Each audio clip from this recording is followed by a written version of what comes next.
اعوذ باللہ من الشیطان الرجیم بسم اللہ الرحمن الرحیم۔ السلام علیکم ناظرین، میں ہوں محمد الیاس اور آپ دیکھ رہے ہیں الیاس نالج 482۔ ناظرین، آج میں آپ کو خرگوش کو لگنے والی ایک عام بیماری کا علاج بتانے جا رہا ہوں، اور یہ ایک ایسی بیماری ہے کہ اگر اس کا بروقت علاج نہ کیا جائے تو آپ کے ریبٹس ڈی ہائیڈریشن یعنی پانی کی کمی کی وجہ سے چند گھنٹوں کے اندر ہی مر جائیں گے۔ اس بیماری کو اردو میں دست اور پیچس کا نام دیا جاتا ہے، انگلش میں ڈائسینٹری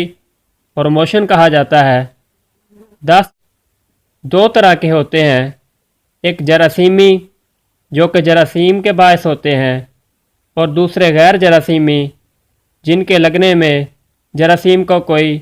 عمل دخل نہیں ہوتا۔ آپ کے خرگوش کو یہ بیماری ہو جائے تو آپ بریک کمپنی کے کولک ڈراپس لے کر خرگوش کو 10 سے 12 قطرے پلا دیں، اور ساتھ میں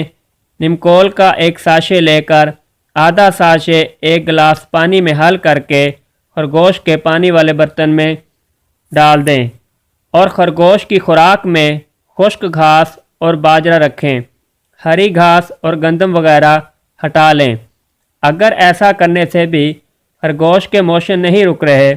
تو جنٹامائسین سالٹ میں انجیکشن کسی بھی معروف کمپنی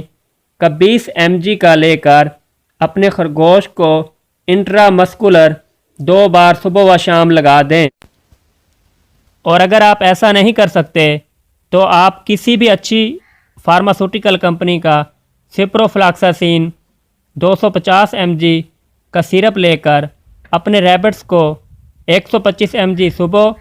اور 125 mg شام 2 ٹائم دیں، اور ساتھ نمکول کا اہتمام بھی کریں۔ ایک طریقہ یہ بھی ہے کہ آپ اپنے ریبٹس کو شہد یعنی ہنی مختصر وقفوں سے دیں، اس سے آپ کے ریبٹس کے نہ صرف پیچس دور ہو جائیں گے